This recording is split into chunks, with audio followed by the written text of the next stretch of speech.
സ്വർണ്ണാഭരണങ്ങൾ വാങ്ങാൻ ശ്രമിക്കുന്നവർക്ക് ആശ്വാസമായി വിലയിൽ കുത്തനെ ഇടിവ് രേഖപ്പെടുത്തി. ജനുവരി 9 ശേഷം കേരളത്തിൽ സ്വർണ്ണത്തിന്റെ ഏറ്റവും താഴ്ന്ന വിലയിലാണ് ഇന്ന് വ്യാപാരം പുരോഗമിക്കുന്നത്. ഇതാണ് ട്രെൻഡെങ്കിൽ കേരളത്തിൽ പവൻ വില വൈകാതെ 1 ലക്ഷം രൂപയ്ക്ക് താഴെ എത്താമെന്നാണ് സാമ്പത്തിക വിദഗ്ധർ പറയുന്നത്. സ്വർണ്ണാഭരണങ്ങൾ വാങ്ങാൻ ആഗ്രഹിക്കുന്നവർക്ക് ആശ്വാസമായി വമ്പൻ ഇടിവാണ് വിലയിൽ രേഖപ്പെടുത്തുന്നത്.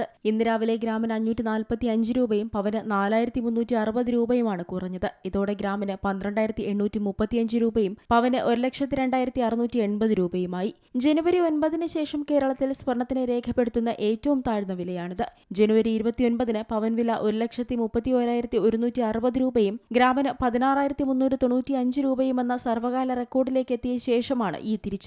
ഇതിൽ നിന്ന് ഇതുവരെ പവന് 28,480 രൂപ കുറഞ്ഞിട്ടുണ്ട്. ഗ്രാമിന് 3,560 രൂപയുടെ കുറവുമുണ്ടായി. അതേസമയം ഈ മാസം ഇതുവരെ 24,240 രൂപയുടെ കുറവുണ്ടായിട്ടുണ്ട്. സ്വർണ്ണവില കുറയുന്നത് ആഭരണ പ്രേമികൾക്ക് ആശ്വാസമാണെങ്കിലും നിക്ഷേപകർക്ക് ആശങ്കയാണ്. വിവാഹ സീസണായതിനാൽ സ്വർണ്ണവില കുറയുന്നത് വിപണിക്കും ഗുണം ചെയ്യും. സ്വർണ്ണവില ഉയർന്നു നിന്ന സാഹചര്യത്തിൽ ജ്വല്ലറികളിലേക്ക് ആളുകൾ എത്തുന്നതിൽ വലിയ കുറവാണുണ്ടായത്. ഇത് സ്വർണ്ണ പണിക്കാരെയടക്കം വലിയ രീതിയിലാണ് ബാധിച്ചത്. പൊതുവെ യുദ്ധം പോലുള്ള സാഹചര്യങ്ങൾ വരുമ്പോൾ സ്വർണ്ണത്തിലെ വില കൂടുന്നതാണ് പതിവ്. എന്നാൽ ഇറാൻ ഇസ്രയേൽ US സംഘർഷത്തിനിടെ സ്വർണ്ണവിലയിൽ ഇടിവാണ് രേഖപ്പെടുത്തുന്നത്. ക്രൂഡ് ഓയിൽ വില വർധനയാണ് ഇതിന് പ്രധാന കാരണം. എണ്ണവില കൂടിയതോടെ ലോകരാജ്യങ്ങളിലാകെ പണപ്പെരുപ്പ ഭീഷണി അതിശക്തമായി. ഇതിനു തടയിടാൻ അടിസ്ഥാന പലിശ നിരക്ക് കൂട്ടാനുള്ള ഒരുക്കത്തിലാണ് അതത് രാജ്യങ്ങളിലെ കേന്ദ്ര ബാങ്കുകൾ. പലിശഭാരം കൂടുമെന്ന വിലയിരുത്തൽ ഡോളറിന് കരുത്താകുന്ന ഘടകമാണ്.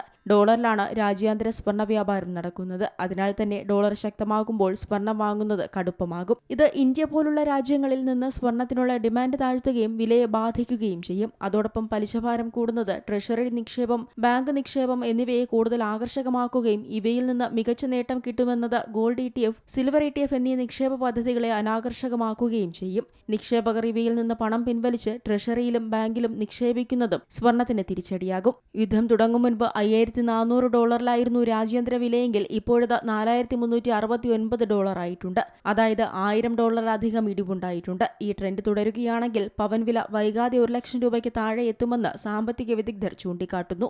Business desk, Zee Malayalam news.